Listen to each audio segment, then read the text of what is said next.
السلام عليكم ورحمة الله وبركاته. أهلا بيكم في برنامج حكايات رعب. قصة النهاردة قصة مستوحاة من أحداث حقيقية. سنة 1997 جالي التحاق بالجيش زي أي شاب في عمر ال20 سنة، بس من حظي السيء جت خدمتي في الواحات.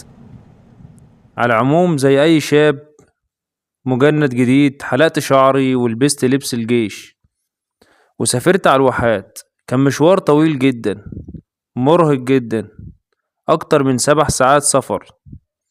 المهم نزلت من الأتوبيس مع بعض زمايلي الجداد وتعرفنا على بعض.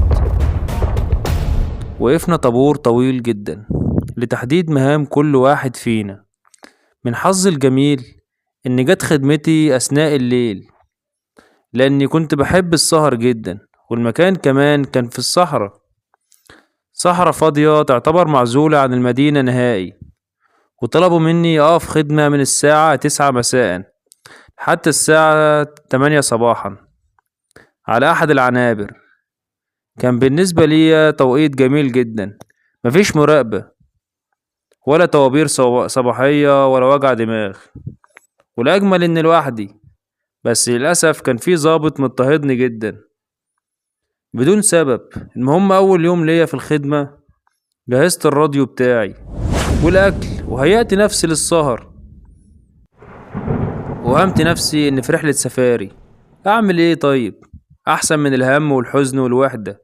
على العموم عدى أول يوم جميل، فضلت أعد النجوم وأسمع الراديو لغاية أما النهار يطلع.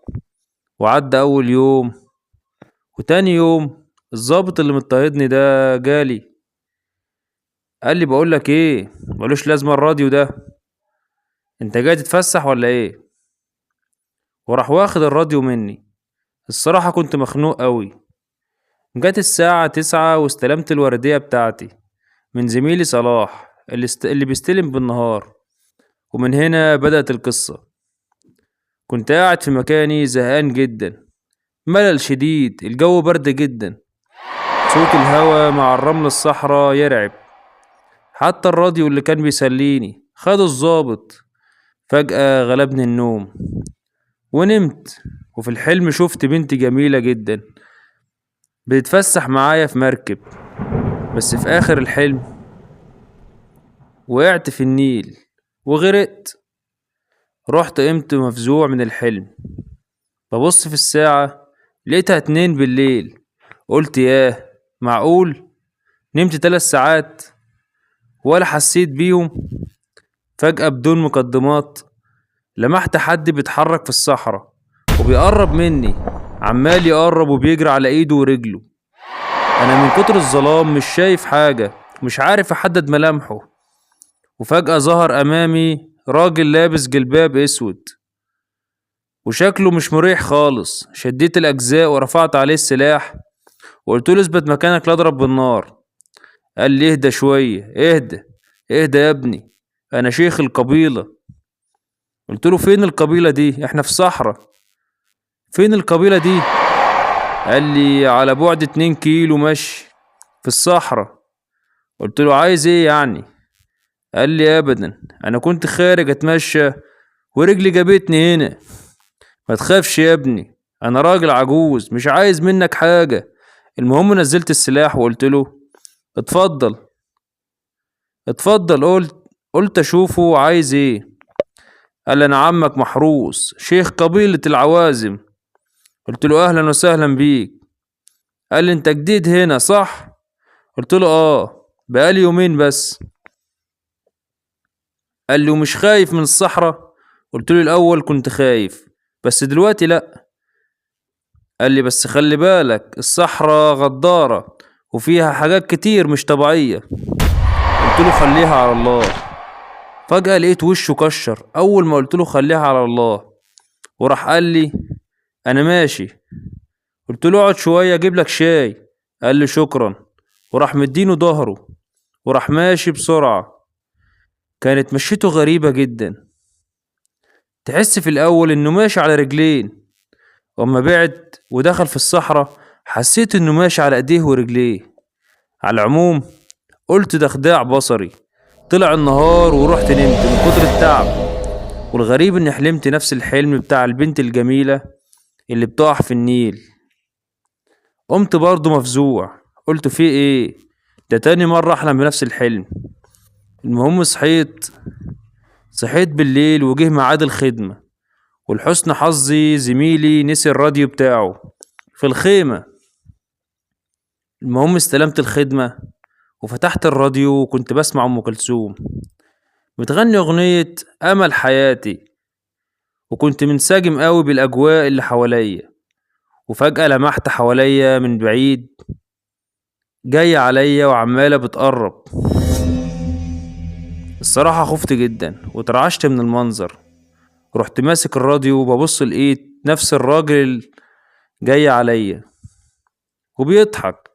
قلت له اهلا يا عم محروس، تعال اتفضل. قال لي انت بتعمل ايه؟ قلت له بسمع ام كلثوم.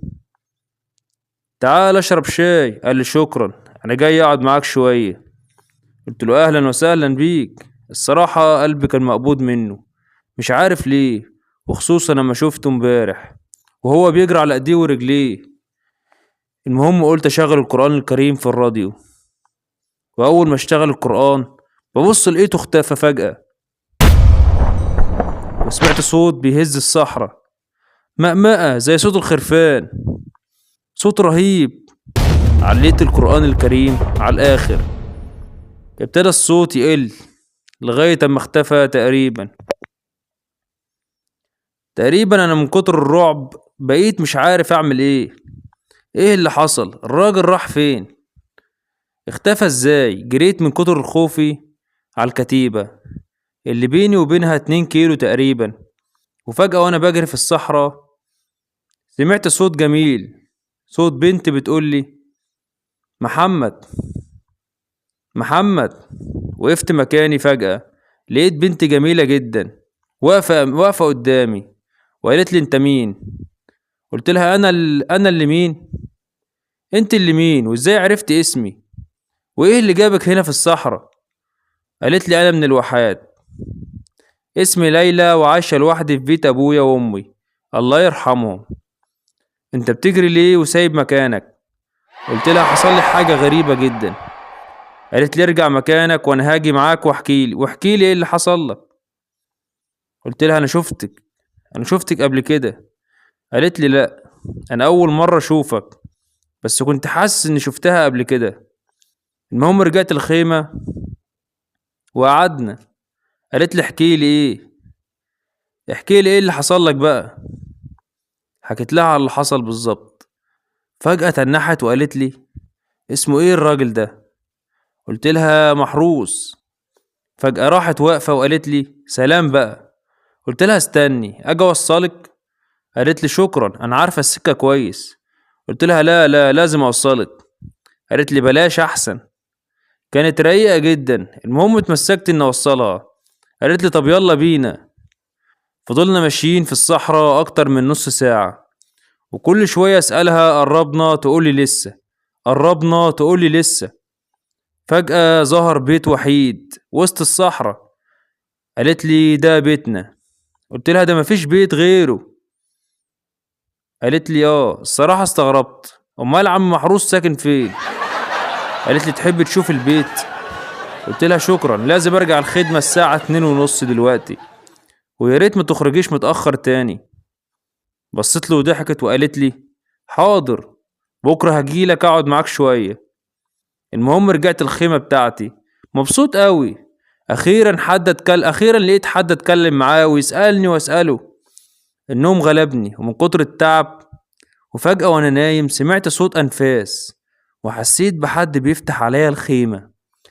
فتحت عيني ببص لقيت عم محروس واقف ومعاه واحدة ست شكلها زي النعجة وليها قرون وشكلها يرعب. بيبص عليا وطالع لعم محروس قرنين. قمت مفزوع. ايه في ايه؟ مين؟ قال لي بصوت مرعب انا عمك محروس، ودي مراتي فتحية. عامل ايه؟ انا من كتر رعبي ومن شكلهم جريت منهم على الصحراء ونسيت السلاح بتاعي. فضلت اجري وهم ورايا وعمالين يمقمقوا زي الخرفان، وانا مرعوب وحاسس اني بحلم. ببص فجأة ببص فجأة ورايا ما لقيتهمش. ابتديت اهدى شوية، ببص لقيت نفسي قدام بيت ليلى. خبطت عليها جامد، فضلت اخبط لغاية ما فتحت الباب. دخلت بسرعة، قلت لها اقفلي الباب بسرعة بالترباس. قالت لي مالك، اهدى بس، في ايه؟ حكيت لها على اللي حصل لي. قالت لي اهدى بس، اهدى اهدى خالص، اعمل لك كوباية شاي. قلت لها شكرا مش وقته. قالت لي انا عارفاهم كويس. قلت لها ايه؟ قلت لها ازاي؟ قالت لي دول عفريتين بيطلعوا في الصحراء وبيتقلبوا الخرفان، وبيطلعوا نص الليل تقريبا. قلت لها انت شفتيهم قبل كده؟ قالت لي طبعا، امال انا جيت لك ليه في الحلم؟ قلت لها حلم ايه؟ قالت لي الحلم المركب والبنت اللي بتقع في النيل. قلت لها مش فاهم حاجة. قالت لي افهمك. من 40 سنة كان عايش هنا راجل اسمه محروس ومراته اسمها فتحية. كانوا عايشين في البيت الوحيد في الصحراء.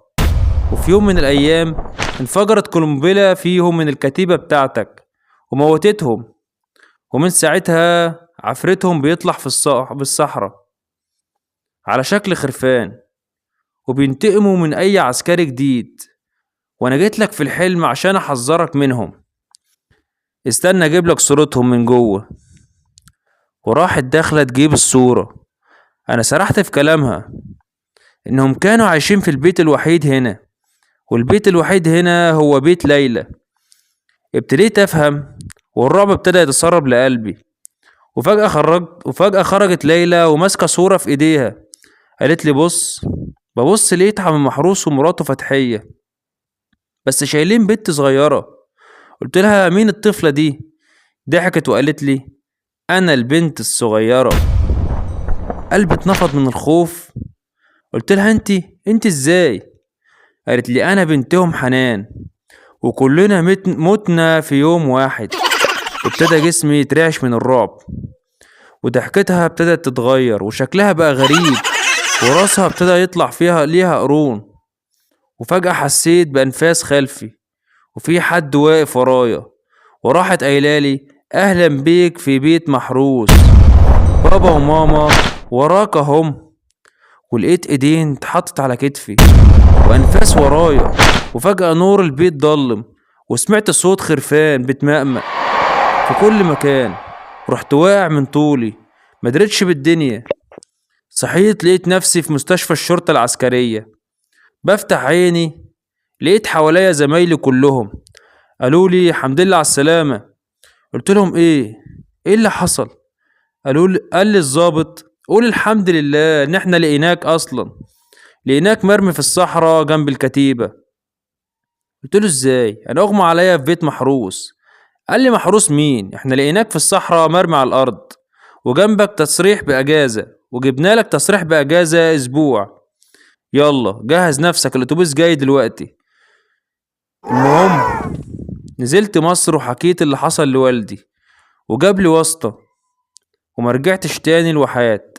وفي يوم وانا نازل اصلي الفجر لقيت حاجة بتقرب عليا من بعيد، وشكله ماشي على ايده ورجله، وراح ظاهر ولقيته قال لي انت فاكر ان مش هطلع لك تاني؟ انا هفضل وراك ومش هسيبك. واغمى عليا فجأة. وحكيت لبابا عن اللي حصل لي، وقال لي بص يا ابني، اللي حصل لك ده طب ممكن يحصل لأي حد في مكان فاضي في الصحراء. فأنا عايزك تقرب من ربنا وتصلي. وسمعت بنصيحة بابا، ومن ساعتها مفيش حاجة حصلت لي. ودي كانت حكايتي. وبكده تبقى خلصت حكاية النهاردة، ونشوفكم في قصص جديدة.